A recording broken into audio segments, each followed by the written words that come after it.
Hello everyone, welcome to the interval classes. आप सभी का बहुत स्वागत है इंटरवल क्लासेस में। जैसा कि आज 30 नवंबर है और 30 नवंबर को आपका पेपर हुआ ही है, आपका उत्तराखंड डीएलएड का। तो इसके हम आंसर की आज देखने वाले हैं। जो मेरे पास पेपर है, पेपर सेट डी है। अगर आपको फुल पेपर की पीडीएफ चाहिए तो वो पीडीएफ आपको हमारे टेलीग्राम चैनल पर मिल जाएगी। आप डिस्क्रिप्शन में क्या कहते हैं लिंक दिया हुआ है, वहाँ से सीधे हमारे चैनल को ज्वाइन कर सकते हैं, टेलीग्राम के चैनल को, और वहाँ से पीडीएफ को प्रोवाइड कर सकते, वो मतलब आपको मिल जाएगी, आप वहाँ से डाउनलोड कर सकते हैं। ठीक है, तो हम स्टार्ट करते हैं इसके आंसर की को। तो आप लोग अपने हिसाब से देख लीजिएगा। ये मैं पहले जीएस का पेपर सॉल्व कर रहा हूँ। ठीक है, तो पहला क्वेश्चन है कि मणिपुर राज्य का सबसे बड़ा जातीय समुदाय है। ठीक है, तो देखो अभी क्या कहते हैं, काफ़ी टाइम से मणिपुर में क्या कहते हैं राइट्स चल रहे हैं काफ़ी, आपको मालूम ही होगा कि वहाँ पे 1-2 साल से काफ़ी सारी हिंसा हो रही है। तो बेसिकली वो रिजर्वेशन को लेकर है। तो वहाँ पे जो सबसे बड़ा जातीय समुदाय है वो मैतेई समुदाय है।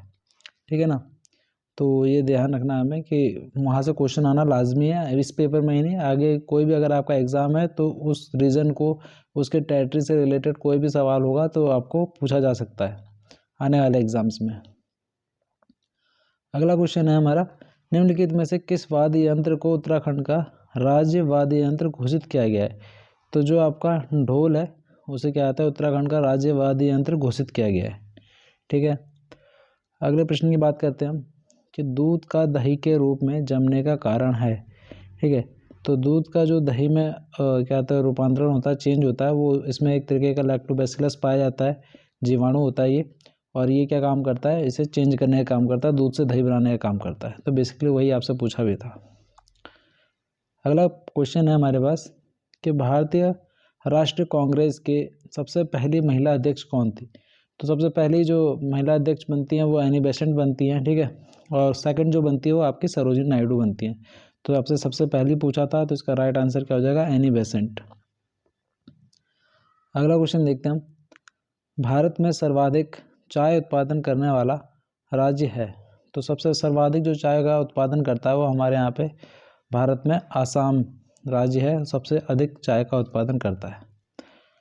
आगे क्वेश्चन को देखते हैं, निम्नलिखित में से कौन सा केंद्र सरकार का राजस्व का स्रोत नहीं है? तो पूछा गया है कि सेंट्रल गवर्नमेंट किससे टैक्स वसूलती नहीं है, मतलब कि उनके पास उसका टैक्स नहीं जाता है। ठीक है, तो जो एग्रीकल्चर पे जो टैक्स लगता है वो स्टेट के अंडर में आता है, ना कि सेंटर के अंडर में। ठीक है, बाकी जो आपका इनकम पे टैक्स लगता है वो सीधे क्या आता है, सेंट्रल गवर्नमेंट के पास जाता है। कॉर्पोरेट टैक्स तो जाता ही है, और साथ में जो एक्साइज ड्यूटी होती है उसका भी जो टैक्स होता है वो डायरेक्टली सेंट्रल गवर्नमेंट वहन करती है उसका। नेक्स्ट हम बात करते हैं कि नोबेल शांति पुरस्कार 2024 किसे देने की घोषणा की गई है? तो अभी ये क्या आते हैं, आपकी एक एजेंसी थी जो क्या कहते हैं, इसका नाम इंग्लिश में मुझे याद था और हिंदी में तो इसका नाम आया था, तो आप दोनों लैंग्वेज का यूज़ कर सकते थे। देखिए, एंटी न्यूक्लियर ग्रुप निहॉन हिंडानक्यो। ठीक है, तो ये जो एजेंसी थी यानी परमाणु विरोधी समूह निहॉन हिंदाक्यो करके था इसका नाम। तो अगर अभी सिर्फ इतना भी याद रखते तो आपको याद आ जाता है कि ये वाली जो थी एजेंसी, इसी को मिला था अभी नोबेल पीस प्राइज़। ठीक है, तो बेसिकली इसका काम क्या था कि ये जो जापान के अंदर जो नागासाकी और हिरोशिमा पे जो बम, मतलब परमाणु बम डाले गए थे, ये वहाँ के लोगों को, जो वहाँ के लोग हैं उनके लिए वर्क करती है। तो वहीं के कुछ लोग हैं जो बच गए थे उससे, उसके बाद उन्होंने क्या थे इसको बनाया था, इस एजेंसी को। और ये लोग क्या काम करते हैं, एंटी न्यूक्लियर ग्रुप बनाया इन्होंने, और ऐसे लोगों की मदद करते हैं और उसी चीज़ में मतलब आगे अपना योगदान देते रहते हैं। आगे हम बात करें, भारतीय संविधान के किस अनुच्छेद के अंतर्गत भाषण एवं अभिव्यक्ति की स्वतंत्रता की गारंटी दी गई है?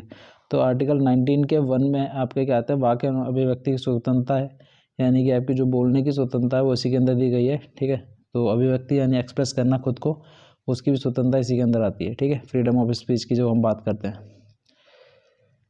देखो अगला क्वेश्चन है हमारे पास, निम्नलिखित में से कौन भारत का सबसे बड़ा एवं संगठित उद्योग माना जाता है? तो शुरू से ही हमारा टेक्सटाइल जो इंडस्ट्री जो रहा है वो सबसे बड़ा क्या कहते हैं, एक उद्योग माना जाता है। ठीक है ना, तो कॉटन एंड टेक्सटाइल इंडस्ट्री सबसे बड़ा आपका फॉर्म है।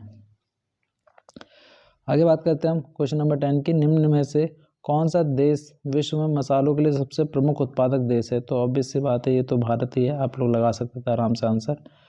अगला क्वेश्चन है, कौटिल्य के अर्थशास्त्र में किस पहलू पर प्रकाश डाला गया है? तो ये हर बार सवाल रिपीट होता है, क्योंकि अर्थशास्त्र से लोग इकोनॉमिक्स समझते हैं, जहाँ पर समझ में आता है लोगों के कि हो सकता है इसमें आर्थिक चीज़ों की बात की गई होगी, बट ऐसा नहीं है। इसमें क्या है, पॉलिसीज़ के बारे में बताया गया है कि कैसे एक राजा एडमिनिस्ट्रेशन के बारे में बताया गया है कि कैसे काम करेगा, क्या सारी चीज़ें होंगी। तो पॉलिटिकल पॉलिसीज़ के बारे में इसमें बताया गया है, यानी कि राजनीतिक नीतियों के बारे में। ठीक है, तो ये बात ध्यान रखनी है आपको, हर बार ये सवाल आता है। फ्लोराइड प्रदूषण मुख्यतः प्रभावित करता है। तो जो फ्लोराइड होता है वो खास तौर पे आपके जो दांत होते हैं उसको क्या होता है, बहुत ज़्यादा नुकसान पहुंचाता है। तो इसका राइट आंसर हो जाएगा आपका दांत।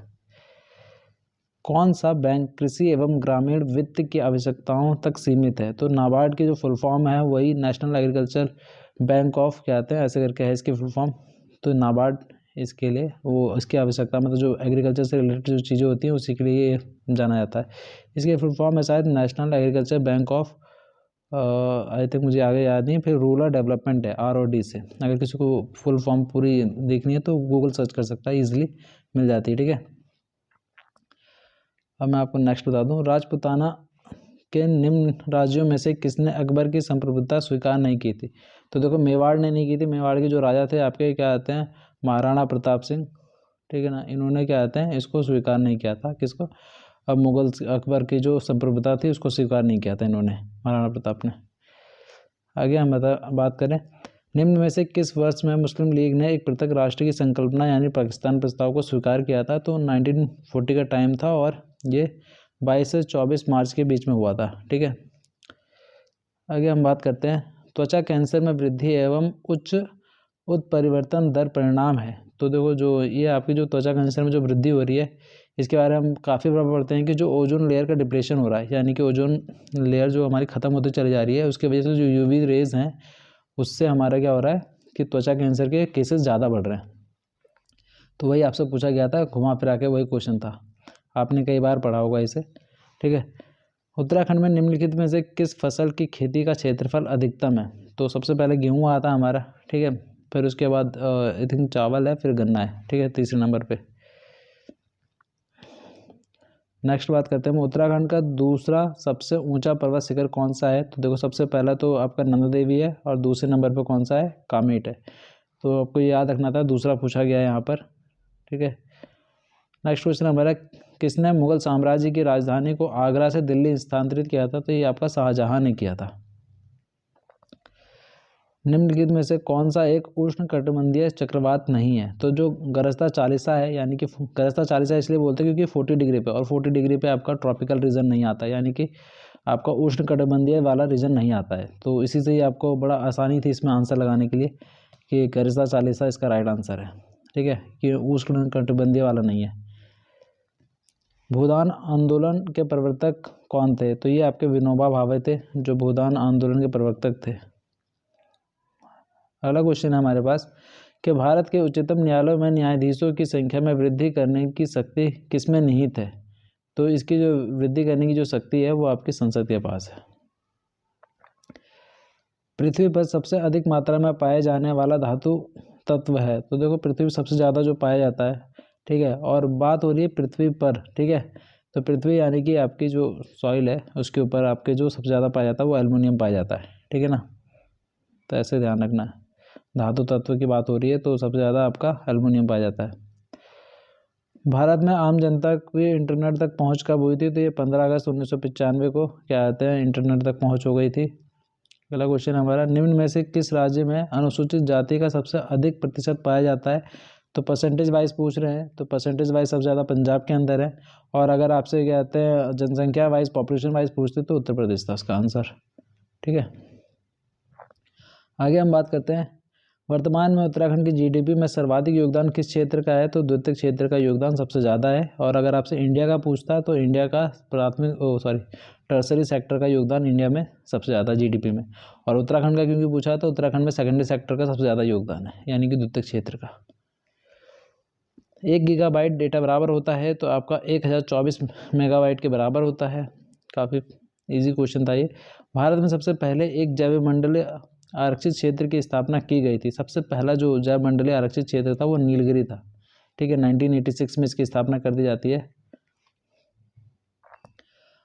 नेक्स्ट क्वेश्चन है हमारा, कि किस अनुच्छेद के तहत संविधान ने संसद को संविधान और उसके प्रावधानों में संशोधन करने की शक्ति प्रदान की है। तो आर्टिकल 368 के तहत ही क्या है, तो कोई भी संविधान संशोधन किया जाता है संविधान के अंदर, ये बात हमें ध्यान रखनी है, ठीक है।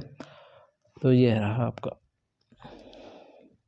नेक्स्ट बात करते हैं, न्यायिक पुनरावलोकन का अधिकार किसे है। तो न्यायिक पुनरावलोकन की बात करें तो जुडिशियल रिव्यू कौन कौन करता है, तो हाई कोर्ट भी करता है और आपका सुप्रीम कोर्ट भी करता है, दोनों ही करते हैं। जो आपका सुप्रीम कोर्ट है वो आर्टिकल 32 के तहत करता है और जो आपका हाई कोर्ट है वो आर्टिकल 226 के तहत करता है, ठीक है।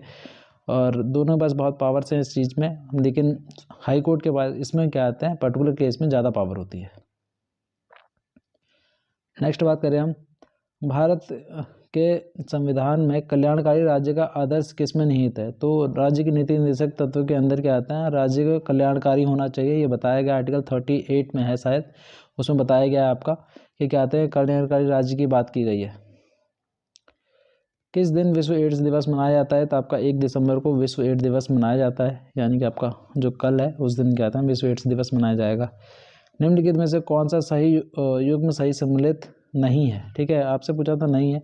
तो इसमें जो MS सुब्बलक्ष्मी है, ये क्या कहते हैं, एक सिंगर है, कर्नाटिक सिंगर हैं, मतलब कि आपका जो कर्नाटका का म्यूज़िक होता है, फोक म्यूज़िक, उसको गाने में मतलब ये एक्सपर्टीज़ थी इन्हें हासिल, ठीक है।